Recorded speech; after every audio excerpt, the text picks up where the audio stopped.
بینەرانی عزیز و خۆشەویست گەڕام و خدمەتان بۆ پێشکەشکردنی ئیدامەی بەرنامەیە و هەوتۆی تەلەڤیزیۆنی پەرتۆ تەلەڤیزیۆنی حیزبی حکمەتیست. لەم بەشە لە بەرنامە هاوڕێیان مەلەکەی عێزەتی و هومایونی گودازگەر ئەندامانی کۆمیتەی کوردستانی حیزبی حکمەتیستمان لەگەڵا قسە و باسەکەین سەبارەت بە چۆنیەتی بەرگوزاری ئەوەڵی مانگی مەی ڕۆژی جیهانی کرێکار چ داخلی ئێران و چ لە دەرەوەی ئێران. پێشەوەی پرسیارەکانمانە سەبکەم هاوڕێیانەکە دەنجی بنەبیسن بەخێر بێن بۆ ستودیۆی تەلەڤیزیۆنی پەرتۆ. فرە مەمنون هاوڕێیە بوو سڵام مەس بۆ ئێوە بۆ هاوڕێ هوماین و بینەندگان تەلەڤیزیۆن پەرتۆ. زۆر سپاس هاوڕێیا بوو ماندوو نەبوونیەکەم لە تۆ ڕێز و سڵاو بۆ خۆت و هاوڕێ مەلەکە و هەروەها بینەرانی تەلەڤیزیۆن پەرتۆ. سپاس بۆ ئێوەش. هاوڕێ مەلەکان وەکو ئیشارەم کرد و ئاگاداری کە چەند ڕۆژ لەوە پێش لە سەراسەری دنیادا بۆ ڕێزگرتن لە ئەوەڵی مانگی مەی ڕۆژی جیهانی کرێکاران لە سەراسەری دنیادا زۆر خەڵک لە سەبارەت بەم ڕۆژە و ڕێزگرتن لەم ڕۆژە ڕژابوونە شەقامەکان و ئەم ڕۆژیان ڕێزێکرد. ئەمەش لە ئێرانە قەتئەن و لە دەرەوەی ئێرانیشان مەسەلار وا بەردەوام بوو. حەزەکەم لە زبانی ئێوە بیبیسین کە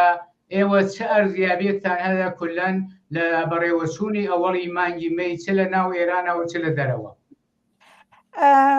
هاوڕێ بوو بدونین کە تماشێک گوزەشتێک چەند مانگە بکەین و بدونین کە ببینین چه گوزەریار چه اتفاقاتێک کەفت ئەرزیابی شاید لە ئەوەڵ مانگمێ کەمێک بێسڵا ناقص بێ. 8 مانگ 9 مانگ لەمەوبەر لە ئێرانە خیزشێکی انقلابی دەستی پێ کرد. مردم ڕژیانە خیابان نفرەت و خەشم خۆیان ڕوو بە جمهوری ئیسلامی ئیعلام کرد. بەشێ عومدە لە ڕەهبەری و لە کەسکەلێک کە دەخیل بوون لەم ئەعترازاتە ژنان بوون، کارگەران بوون، دانیشتویان بوون و ئەمە بوو بە بێسڵات دەسمایەیە کە مردم ترس و ئەو نوع حراسە کە لە جمهوری ئیسلامی و لە نیروگەل ئەمنیەتی و ئیطلاعاتی و نظامی جمهوری ئیسلامی بوویان بڕژێت بە نوعێ و ڕوودەڕوویەک سوورەت بگرێت لە بین مردم و لە بین حاکمیەتێکە کە هیچ مەشروعیەتێکی بەلای مردمۆ نییە. همزمان تک ام وضعیتات تعداد بی اندازه فرا حدوداً 20,000 نفر لفعالین لکسکلی که دخیل بون لم اعتراضات لم خیزش انقلابیه و جزو به اصلاح گردانندگانی سازمان دهندگانی فعالین کارگری، فعالین دانشجویی، فعالین جنان دستگیر کردن و هیچ هن زندانه.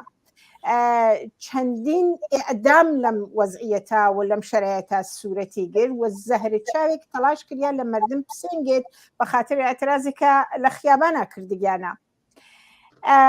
ئەم وەزعیەتە مقداری فروکشی کرد دوای چەندین مانگ و وەحشەتێک جمهوری ئیسلامی ئیجادی کرد لە ناو مردمە و بگیر و ببەندێک دەستی پێکرد و ئیعدامگەل وەحشیانەیەک ئەنجامیدا مقداری ئەم وەزعیەتە فروکشی کرد و بەرحاڵ نوعێک ئەتانم بێژم بە نوعی ئارامش یا مقداری ساکت بۆ وەزعیەتە. منتها ئەمە مانە ئەوە نەبوو کە مخالفتێک جمهوری ئیسلامی یا مخالفتێک وەزعیەتێکە کە حاکمە ئێدامە پەیانەکە ئەز جملە لە حجاب ژنان و دەستی پێکرد تا باقی ئەترازاتر. 2 هەفتە بەر لە ئەوەڵمێ اعتصاباتێکی فوقالعادە عەزیم لە زیاتر لە چەندین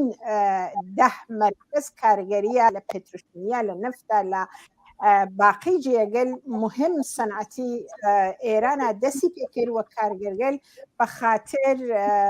بێسڵاو وەزعیەت کاری بە خاطر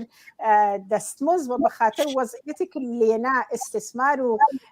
فەلاکەتێک لەو مەراکز کاریە حاکمە اعتصابیان کرد. توقع ئەچوە حداقل کە بێاصطلاح شاید ئەم گرامی داشت ئەوەڵمێ تۆزێ پرسەر و ساتر بێت تۆزێک شاید گەورەتر بێ بۆ معنە با تەوەجۆ کە بە تاریخی کە من باسم کردووە بێسڵا وتم توقع ئەمە بوو. منتها خود هەر ئەمە نەقز ئەو غەرەزە بوو 20,000 بنیان فعال لە زیندانە دەستگیری ئیعدام و شرایطێک لە جامعە حاکم بوو و ترس و وحشەتێک لە جمهوری اسلامیە بوو بۆ حفاظت لە خۆی بووە باعث کە ئەو مەراسمە لە ئەو شکلە گەورە کە شاید مورد نظر فرەکەس بوو بەرگوزار نەبێت منتها بێ ئەندازە وەزعیەتێکی پرشور و شۆق بوو لە پلاکارتۆ لە بەنێرۆ لە چاپ شعارە و لە گرافیتی لە بان دیوارەکانەوە لە مەراسمگەل بوتیک لە شارگەل مختلف بخصوص لە کورسانە لە سنا لە کامیارانە و چەندی شارترە ئەمە نیشان دریا کە ئەوەڵ مەها نیشان دریا کە کارگەر لەو جامعە ساکتنیان نیشان دریا کە مردم لەو جامعە ساکت نین ژنان ئێتوایەیاندا بەیانیاندا خاستەکانیان بەیان کرد و بەرحاڵ ئەتیک ڕۆژێکی متفاوتە ئەم ڕۆژە ئەتیک وەک هەرچی ڕۆژە نییە لە ئێرانە ئەوەڵ ماهمەی تەعتیڵ نییە ڕۆژ کاریە و ئەم ڕۆژکاریە کارەوە و ئەگەر لە سەرکارانەوەی حقوقی نییە یا حتا منجر بە ئیخراجەوێ هەر لەم حەینا زیاتر لە 15 فعال لە شارەکان خارج لە کورسانە لە تارانە دەستگیر کریان و لە کورسانە تعدادێک فرە لە فعالین کارگەری و ئیجتماعی ئیحزار کریان و ئەمە بێسڵا وەزعیەتی بوو کە بەل ئەوەڵ ماهمێ 2 ڕۆژ 3 ڕۆژ بەل لە ئەوەڵ مانگمەی جاری کرد جمهوری ئیسلامی بۆ ئەوە خەفەقانی حاکمکە بە جامعە کە ئەساساً لەبیر بچێتەوە ئەوەڵ ماهمەیە وجودی هەست وەلی بەم تەحەڕکاتەوە کە سوورەتی گرت بالئەخەرە نیشانیاندا کە ساکتدانانیشن اقدامەکەن ممکنە اقدامە بوچک بێ وەلی پرشور بوو و ئەکسەر قشار جامعاتیا دەخل زۆر سپاس بۆ تۆزیحەکانە دەگەڕێم وڵاتان هومانی گودازگەر مەلەکە عێزەتی لە قسەکانی ئیشارەی بەوە کرد کە با تۆزی بە فەزای مبارزاتی ئێران تەوەقع و ئینتزار لە بەرگوزاری ئەوەڵی مانگیمەی لەم ساڵە دەبوو زیاتر بوایە حەزەکەم گۆشەنگای تۆ بۆ ئەرزیابی لە فۆشتانمای ڕۆژی جیهانی کرێکار چییە بزانین؟ منیش پێم وایە هەر عین وەک هاوڕێمەلەکە بەبێ باسکردن لە زەمینەی سیاسیەکە لە نێو جامعای ئێرانە لە هەشمانی گوزەشتا بوو شاید ئەوەڵی مانگیمەی ئیمساڵ ئەرزیابی نەکریە هەموو کەس ئەزانێ ئەوەڵی مایەمێ لە ساڵانی ڕابردووە یانێ بەل لە ئەم خیجشە ئینقلابیە وابوو و حتا لە 40 ساڵی گوزەشتا یەک ڕۆژ بوو لە ساڵ هەر وەک ڕۆژژن هەر وەک مناسباتتر ولی ئێستا لە دڵ ئەم تعرضە سیاسیا وا بە جمهوری ئیسلامی کریا هەموو کەس ئەزانێکە خودی ئەم شتە هەر وەک بە ئێسڵا ڕۆخانەی ڕەوان ئەم جریانە سیاسیە هەموو ڕۆژی ئتفاقێکی تیاکەوێ ئێوە تماشاکەن مەسەڵەن چلەی ئەو کەسانەوە گیانیان لە دەستدا یا حتا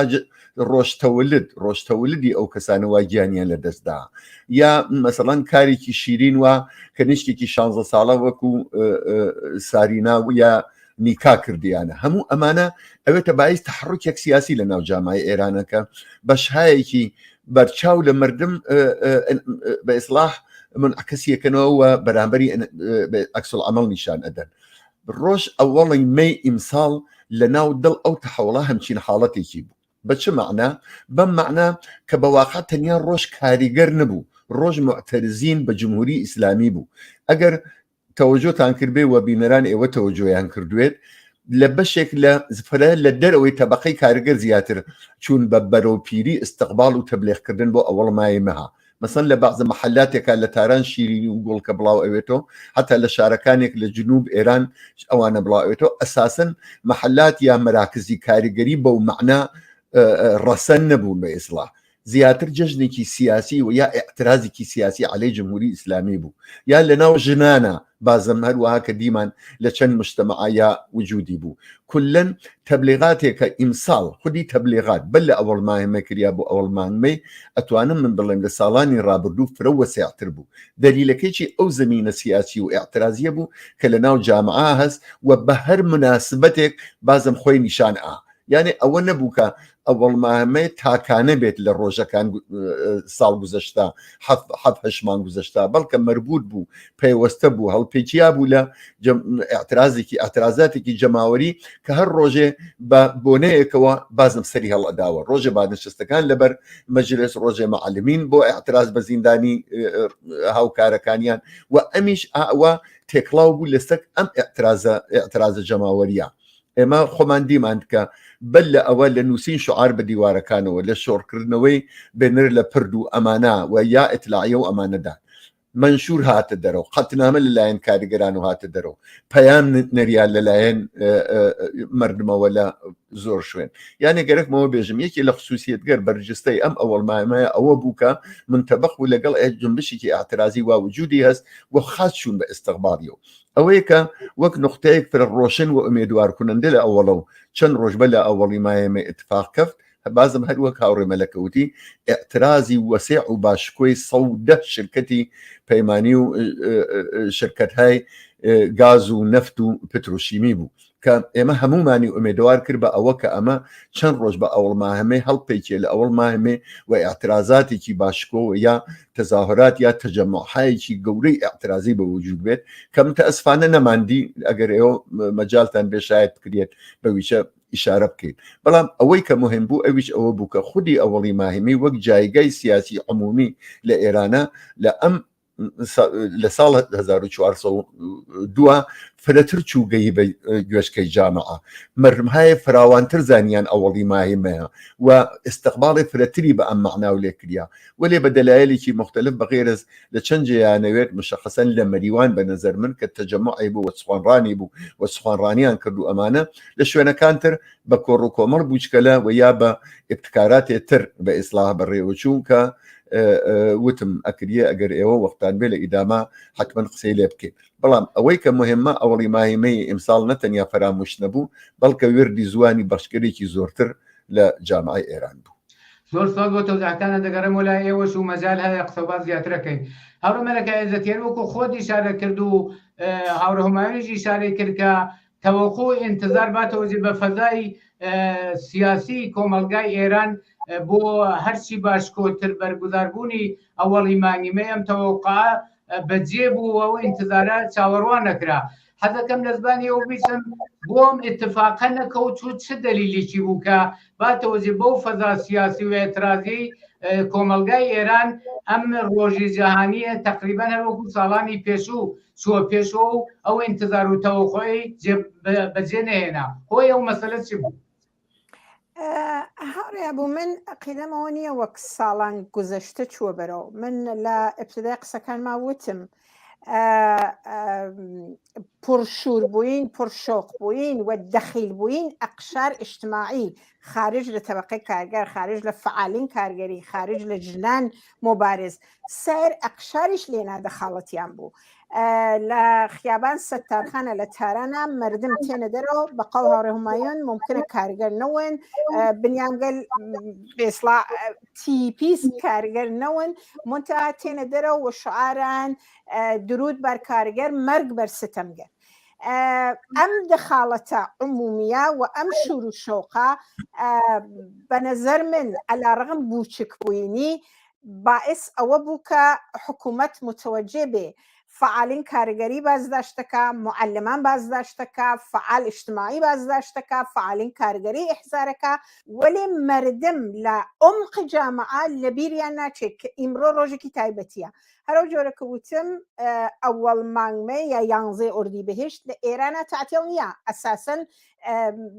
معنیکی نییە تعتیڵی بۆ کارگەر معنیکی نییە لە ڕۆژ کارگەرە تعتیڵ بێ سەرکوت ئیستثمار ڕەنج چاوساوایی لە توا ڕۆژەکان ساڵا بەرقەرارە لە ڕۆژ ئەوەڵ 11 ئوردیبەهشتی شار ڕۆژ کارگەر ئەمە هەر ئێدامەی هەست دەنجە کارگەر شاید بەو مەعنا ناکریا لە ئیجتماعاتێکی گەورە مەسەڵەن زور پەیاکە باتەوەجە بە عەدەمە تعتیڵی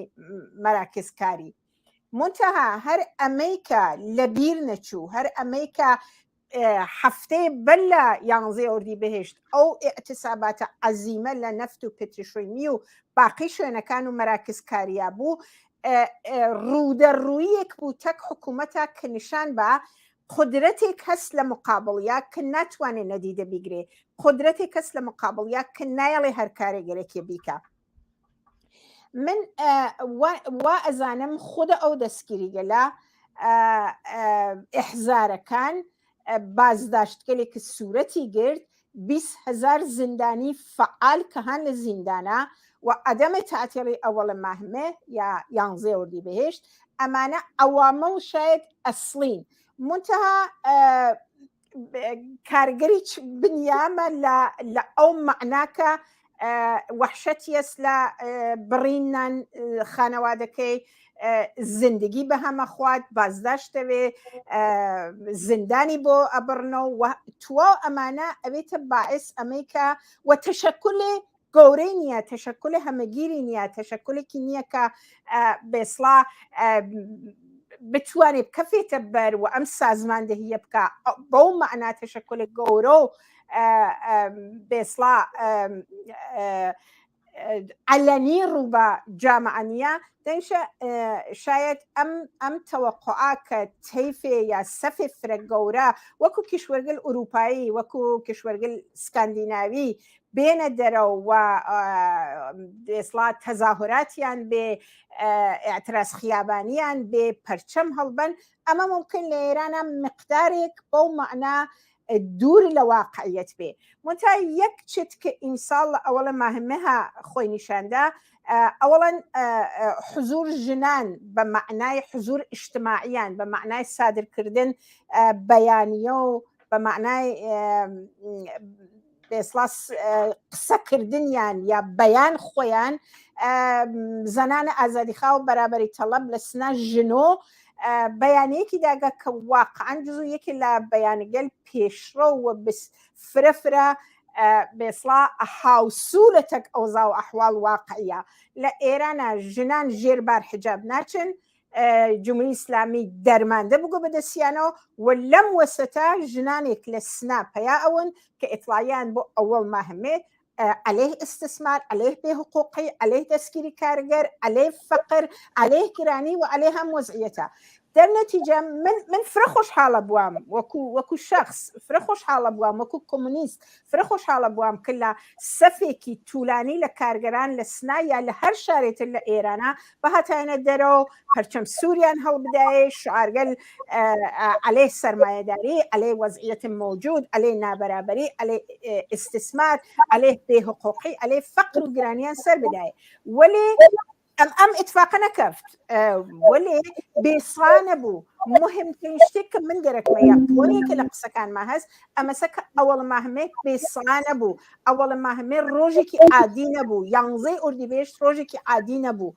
تواو جامعة شاید تواو جامعة 8 مليوني إغراق به ولي تيفيكي وسع لمردم لشاركانا خصوصا الشاركان كرسانا ولا تارانا وحفتبا وتعداد فرتل الشاركان كمراكز كاريجري جوري هاتيا مردم هاتنا درو ونشان يانداكا يانزي أودي بيش روش كارجر مهمة روجي كأتاني اعتراض كي روجي كأتاني علي جمهوري إسلامي بيسي قصي خوت كي فقر وبدبختي وتورمك آيسات جامعي إيران درجيرتك يا بنزيرة عليه أما قسكردن ويادا وريكردن أمريكا توقي كارجر ومردم معترض هان الصف أول اعتراضاتها أما بو من مهم تربو ولي وتم من فرحز مكان أجر صفي جوري لكارجران لكيابانا وايد زور سپاس بۆ تۆ داکانە دێم وڵاتان هەمان یەک دەستگەرەر وەکو ئاگاداری لەم دەورەدا لەم شەرایەتەدا لەم چەند وەختی چەند مانگی ئەخیرا مەسەلەی دەستمزد مەسەلەیەکی زۆر مهم و مەترەح و زۆر پڕەنگە ئەمە سوالەکەمە بۆچی ئەم مەسەلە ئەو نەمەترەحە و پێت وانییە مەترەحبوونی ئەم مەسەلەی دەستمزدە و دەرگیربوونی مبارزە و ئێعترازی بەشای جۆرا و جۆری کۆمەلگا لە سەنگەرهای جۆرا و جۆرە دژ بە جمهوری ئیسلامی باعث نەبوو کە ئەو جۆرەی شایستەی بەرگوزاری ڕۆژی جەهانی کرێکار بێ ئەمەی کەم ڕەنگ نەکردو پێی وانە بێ مەسەلەی ئەم دەستمزدۆمانە تۆزی ئەم مەسەلەی کەم ڕەنگتر کردووە فەرموو نەخێر من پێم وانییە اتفاقا مەسەلەی دەستمزد ئەبعادێکی وەسیعتریدا بە هەر ئەو جموجۆڵە چکۆلانەی وا لە ئیمساڵ لە ئەوەڵی مای مەیا بوو تەوەجۆتان ئەگەر کردبێت لە هەر جەمعێکی 5-6 نەفەرا ئەگەر قەتنامەیە بەیانیەیە کاغەزە شتێ نووسرابێت یا بەندهایەک لە متاڵبات و داخوازی کاریگەران باسی لێکریا بێت یەکێک لە بەندەکانی مەسەلەی دەستمزد بووە ئیمساڵ مەسلەی دەستمزد تایبەتمەندی بوو لەم دوو مانگ گوزەشتا ئاعتراز و تەظاهراتی کاریگەری نەتەنیا بەڵکە لە شوێنگەرترا ئەگەر ئەخشاری تر و یا توێژەکانی تر هاتنەمەیان یەکێک لە داخواسەکانیان کەمبوونی دەستمزدی کاریگەران بوو. دلیلیی زۆر ڕۆشنە لە 44 ساڵی گوزەشتا شاید بەقەو ئەم چەند مانگەی گوزەشتە یا ساڵی ڕابردوویە ئەوزاعوا ئیسا هەینتیا فەقر و فەلاکەت و مەعیشەت بە کاریگەران و مردم فەقیر تەحمیل نەکریاوێ. یانێ قسەکردن لە گرانی و لە هاتنە خوارەوەی قدرەتی خەریدی کاریگەران و مردمی زەحمەتکێش ئیتر تەبلیغی گەرەک نییە، ئیتر ڕۆشنکردنەوەی هیچ کەسی گەرەک نییە. مردم سەبزوو کە لە خەو هەڵەسن بە چاو خۆیان ئەبینن، بە پۆست و بە ئوستخوان خۆیان دەرکی ئەکەن کە چە بازارێکی وحشەتناک چە بە ئیسڵا ژیانێکی پڕمەترسی تەحمیل بووە بە کاریگەران و مردم زەحمەتکێش. خەفەتی بژیوی خۆیان خانەوادەکەیان ژن و پیاوی کرێکار یەکێک لە بە ئیسڵاح مەسەلە ئەسڵیەکانیانە لە زندگی ڕۆژانە وەک بە تەوری کولی پەردەیەکی ڕەش لە فەقر و مەعیشەت سەختی مەعیشەت باڵی کێشا بە مل جامعەی ئێرانە بەتایبەت بە مل تەبەقەی کاریگەرە و ئەمە بووە سەباییسەوە کە مەسەلەی بەرهانبەرکێ بۆ دەستمزد و بە ئیسڵاح 4 قران و 4 تمەن زیاتر لە هەڵقۆمی سەرمایەداران و کارفەرما هاوردنە دەرەوە مەسەلەی دەستمزد ئاوا پڕڕنگ کاتەوە. خۆتان ئەزانن کە لە دوومانی گوزەشتا ئەلا ڕغمی ئەوە کە شەورای عالی کار ئابە ئەو شێوە بێشەرمانە بە ئیسڵاح بە شێوەیەکی زۆر تەحقیر ئامیز ئاوە مەسەلەی دەستمزدی تعین کرد دوا بە دوای ئەوە و تا ئیسێش و ئەو ئاعتسابە بان 100 شرکەتە کاریگەریشە باسی 79% ئیزافە دەستمزد ئەکەن. باسی ئەوە ئەکەن کە 25 میلیۆن تمەنە خۆخی مانگانە ها لەسەر خەتی فەقرا، ها لەسەر ئەو شوێنە کە ئەتوانن کارەگەران مەمرۆمژی زندگیانی پێ بۆنە بەرەوە. ئەمە بووە توودەیترین داخواستی تەبەقەی کارگەر و باقی توێژەکان تر. ئێوە توانشای معلمان کەن، بادنشستەکان کەن، توانشای تەواوی ئەم ئاعترازاتە بکەن. مەسەلەی دەستمزد هاتەسە سەرەوەی ئەم شتانە وهانیە کەسێ عەمدەن ئەمەیە هاوردوێ تەحمیلی ئەم ئەوزا و ئەحواڵە گرانی و بار سەختی مەعیشەتە بۆ سەبایس ئەوە کە ئەمە ئیدامەیشی ئەبێ و ئیسەیش خۆتان نەزانن هەر هێشتا هێنی هەست هەشتا هەر ئیدامەی هەست. ئەمە بوو کە لە ئەوڵی مای مەیە حتا لە هەمبەستەگی جەهانی کرێکار حتا ئەوە کە لە سابقا مەسەڵەن بەعزە شتگەرێتر لە داخوازی کاریگەرانە بوو کە لە ناو قەتنامەکانە بەرجستەتر بوو. ئیمڕۆ ئیمساڵ بە دروست مەسەلەی بژی و مەسەلەی زندگی مەسەلەی تەئمینی مەعیشەت کە بازم هەر بە دەستمزد هینەکرێتەوە بە ئیسڵاح جبرانەکرێتەوە ئەوە لە مەحوەری گشتیا بوو. لەوە بەدروست لە زۆر شوێن کاریگەران عەلەی ئەمە و عەلەی تەفرقە ئەندازی و فێڵەبازیە کە دەوڵەت بە ناوی ئەوە کە ئەمە حقوقی پایەیە، دوای ئەمە حقوقی منداڵانە، ئەمە حقوقی سەناواتە، ئەمە حقوقی مەسکەنە، حەقدەسی هەر ئەو کەمە حەقدەسەی کارگەرانێکی پچڕ کردووە بە بەعزێکی بەناو ئەوە کە جوانە کەمتر ئەدا، بە نازێکی بەناو ئەوە کە 4 ساڵ زیاتر کرێکاری کردووە، 4 قەران بە ئیسڵاح پەرەتر ئەدا و خودی ئەمیشێ کردە مەیدانێ بۆ تەفرقە و جیاوازی خستن لە بین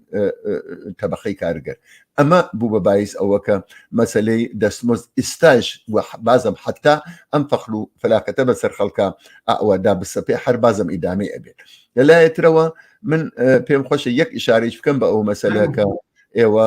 هاوڕێمەلەکەی ئیشارە پێکرد بۆ مەسەلەی تەجەمعات و ئەمانە بە ئیزافەی ئەوانە من پێم وابێ هێشتا سەرکوتگەری جمهوری ئیسلامی ئامەڵ ئەسڵیە بۆ ئەوەکە ئێمە سەفی ملیۆنی کرێکارانمان لە خیابانەکان تاران و شارە گەورەکانە نەدی بۆ ئاعتراز بە سەرمایە لە ئێران. جگە لەوانە ئەو 100 شرکەتەوە هاتنە سەمەیان بەشێ زۆریان شرکەتهای پرۆژەین کە ئەوان خۆشیان بازم لە ڕقابەت لەگەڵ بەشایەکی تر لە سەرمایەداری و سپای پاسداران و بەشی خصوصی و ئەمانە لە ئەو ڕقابەتا بازم کرێکاریان کردوسە سپەر بەڵا و خەریکن لەسەر ڕەنجی کرێکار ئەوانیش بۆ سوودخۆری و ڕقەبەری بۆ سەرمایە زیاتر پێکەوەنان بازم بەربوونە گیانی کاریگەر. بازم ئیزافە بەر ئەمە خودی ئەم کرێکارانە پرۆژێ و ماهیەتی ئەم شرکەتانە جۆرەیەکە کە ناتوانن درێژ مدەت دەست بەنە ئیعتساب. ئیتر ئێمە بە شێوەی سنەتی سنووقی ئیعتسابمان نییە کە بتوانین بژیوی خانەوادەی کاریگەری بدات بتوانن مانگی ئیعتساب بکەن و یا تەئمینی کار بکەن بۆ ئیدامەکاریان. هەموو ئەمانە بإضافة نبوني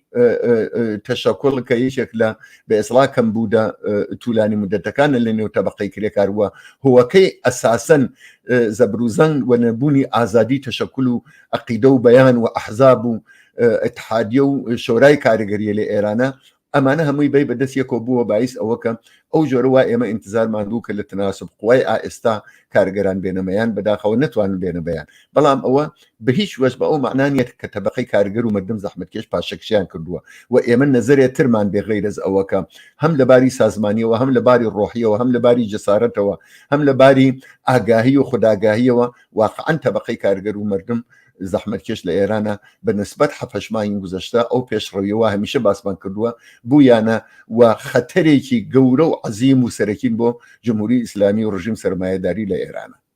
زۆر سپاس دەگەرم وڵاتان. هەورە مەلەکە لە قسەکانی هەورێ هومایونە ئیشارەی بە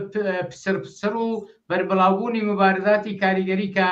کلەن بەخشای جۆراوجۆری کۆمەلگا کە سەراسەری ئێرانە ئێتراز و مبارزە مەوجەدا باسی لەوە کرد.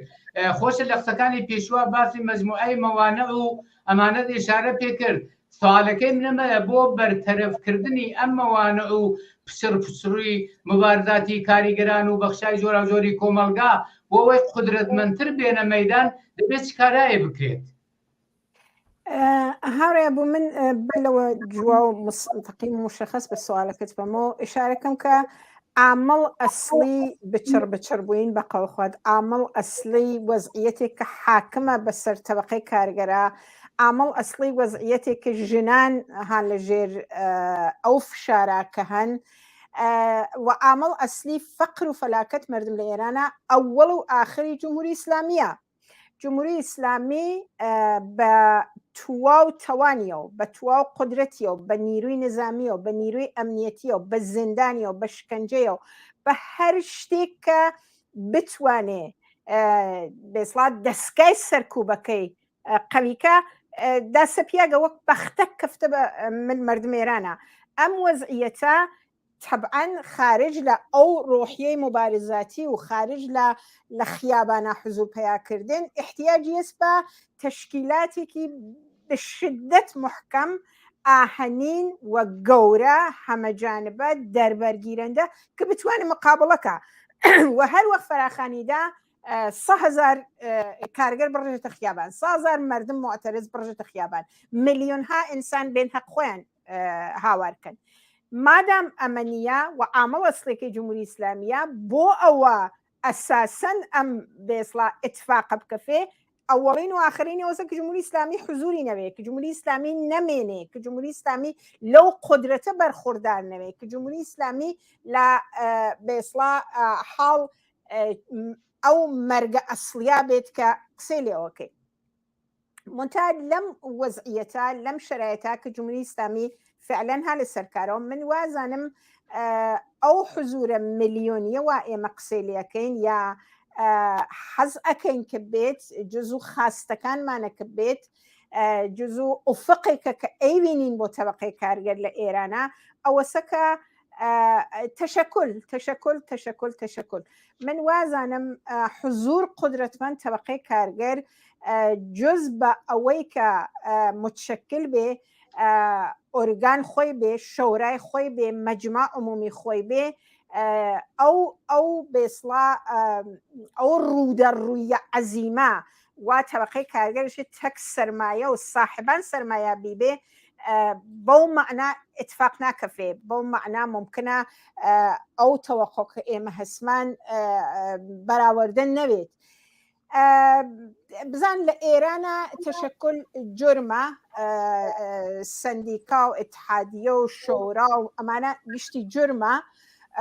منتها یعنی تۆ وەختێ عضو تەشەکلێکی ئەشێ جواگوو بی ممکنە بە جرم ئەوەی کە ئەلێ ئەمنیەت ملی ئیقدامت کردگە بتکردن بتخەنە زیندان ساڵها بمێنیتەوە شاهد ئەوە هەین کە تعدادی فرە لە بێسڵا سندیکای شرکت واحد بنیامەکانی فعالینی هەن لە زیندانە ڕۆزای شابیە لە زیندانە فعالین معلمین و بازنشستگان هەن لە زیندانە احکام بێسڵا فرەیان هەست ئەحکام طولانی مدەتیان هەست سپیدەی قولیان 2 ساڵتر ژنێکی شجاع پڕ ئێنەرژی پڕشور ئینقلابی 2 ساڵتر دوای ئەو گشتە محکومیەتەکە بووگیە بە جرم شعارداین 2 ساڵتر دووبارە حکمیان داگا ئەمانە تازە مەواردێکی فرا بێسڵا سادە و غیرە پیچیدەیە کەس هەست لە سنا لە زیندانە لە فعالین کارگەری کە ها لە ژێر حکمی ئەدامە ئەمانە وەزعیەتێکە کە تواو مردم و بەتایبەت فعالین کارگەری و تەبقەی کارگەرێکە دەرگیرە بۆ شکانن ئەمانە ئەشێ تەحمیڵی کە تەشەکولە ئەشێ لە مەیانە حزوری بێ و ئەم تەشەکولگەلێت بێسڵا بە جمهوری ئیسلامی تەحمیڵ کات حەقنێکە کە ئەمە موجودە و من فکرەکەمەوە ئەمە نیازی هەست بە زەمان نیازی هەست بە خوداگاهی نیازی هەست بە ئەوەی کە دەست بەنە دەستیەکە و متحدانە و حزوریان بێ حزور هەمیشە گیان بێت منتها هەرو جۆرەکە هەڕووماین ئشارەی پێکرد من وازان تەبقەی کارگەر لە ئێرانە دەرەجەیەک فرە لە ئاگاهی تەبقاتی و ئاگاهی سیاسی بەرخوردارە کارگەران فەرەنسا تاقیبەکەن کارگەران لە باقی نقاط دنیا تاقیبەکەن لە ئینگلیسا تاقیبەکەن و ئەزان چێ اتفاقێک کەفێ ئەزان چ وەزعیەتی حاکمە و قساکەن لە مۆردیەوە من فقط یەک مورد ئشارەکەم قسەکەم تواوەکەم ئێمە لە نۆروێژە ئیمساڵ ئەوەڵ ماهمێ لە کشوەیەکە کە ئەوەڵ ماهمێ تەعتێڵە جەشنەگرێن لە خیابانە حزور پەیاکەن خاستەگەل تەبقەی کارگەر لە تەرێق ئیتحادیەکانیانەوە تێتەمەیان منتها هەر عالم وەزعیەتە لە ئەم دەرەجە لە بێسڵا ئازادی ئبراز عەقیدە و بەیان لە مبارزات تەبقەی کارگەر لە فەرەنسا قسە نەکریا گەرەکم بێژم لە ئێرانە ئەمە فرە ڕۆشنترە ئەمە فرە وازەحترەوە تەبقەی کارگەر فرە ئاگاهترە بە ئەم وەزعیەتە تا حەدا کشوەرێکە هالا ئوروپا و یەکی لە کشوەرگەر پێشرەفتەی دنیاست دانیشە من فکرەکەمەوە تەبقەی کارگەر وەک خۆی وەک تەبقەم ئامادەگیست منتها ئەو مەوانعە ئەشێ بەلەخەرە بە تەرێقێ لا بچێت تا بتوانێ ئەو قودرەتە فرە گەورەتر و فرە مستەحکەمتر نیشان بدات. زۆر سپاس هاورە هەمایون هاورە مەلەکە نمونەیەکی لە بەڕێوەچوونی فۆشتاما یا 11 ئۆردیبەهشت لە خارج کشور لە نۆروێژ باس کرد حەزەکەم لە زبانی ئێوە کولەن لە خارج کشوەرە چ تەسویرێکتان گرتووە و لە خارج کشوەرە ئەوەڵی مانگیمەی چۆن بەڕێوەچوو بەگە تەوزیحێک لەو بابەتەوە زیاتر بدەی مەمنونە بم. لە ئوروپایشە ئەساسەن با تەوەجو بە ئەوزاوە ئەحواڵێک وا سەرمایەداری بەسەر خەڵکی ئەسەپاندووە بە بەهانەی شەڕی ئوکراینەوە ینی وەرگرتنەوەی بازە ئیمکاناتێک و هەروەها گرانی و مەشەقەتێکی نسبەتەن تونتر بە نسبەت ساڵانی ڕابردوو قەتعەن ئاعترازاتی جەماوەری و ئەمانە لە یەک ساڵی گوزەشتا لە زۆرێک لە کشوەرەکانی ئوروپایە بووە بەڵام تاوجێکە بە ئەوەڵی مانگی مەی ئەگەڕێتەوە ئەمساڵ لە بەشێک زۆر لە کشوەرگەر ئوروپاییە ئەوەڵی مەی حاڵەتێکی ئەوەڵەن پڕجەماوەرتری بوو سانیان ڕادیکالتری بوو لە وڵاتانی وەکو فەرەنسا و بەتایبەت ئینگلیس ئێمە دیتمان کە بە تۆری کولی ئەو بەشە ڕادیکاڵ و پەیگیرەی کارگەران هاتنەمەیان و جۆرهایەک ئیتر ئەو تەوەهماتەی ساڵهای قبل یا دەهەهای قبل کە سوسیال دموکراسی و بەشێک لە برژوازی نفوسی کردووە ناو ئیتحادیەکان و ناو کاریگەران و ئەمانە دیتمان کە خەریکە لە خۆی لا ئەدات و بەقامەتی خۆی و تێتەمەیان بەتایبەت لە ئینگلیس کە باسم کرد زۆر ڕادیکالتر بوو و لە فەرەنسا هەروەها جەماوەرێکی زۆر هەروەها شاید بینەرانی ئێوەش بێسوێتان بە شعار و داخوازیگەرێکی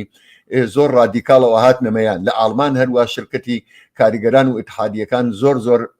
پەڕەنگتر بوو لە جاران لە باقی وڵاتەکانی تریش من پێم وابێ ئەوەڵی مای ئیمساڵ سیمایەکی تری بوو لە ئوروپا دەلیلەکەیکی ئەساسەن حمڵەیە بوو کە بورژوازی لە سراسەری ئوروپا بە تایبەت بە بیانووی شەڕی ئوکراینەوە کردوویە بە مەعیشەتی خەڵکی کاریگەر و زەحمەتکێش و مردمی عادی ئەمە بۆ خۆی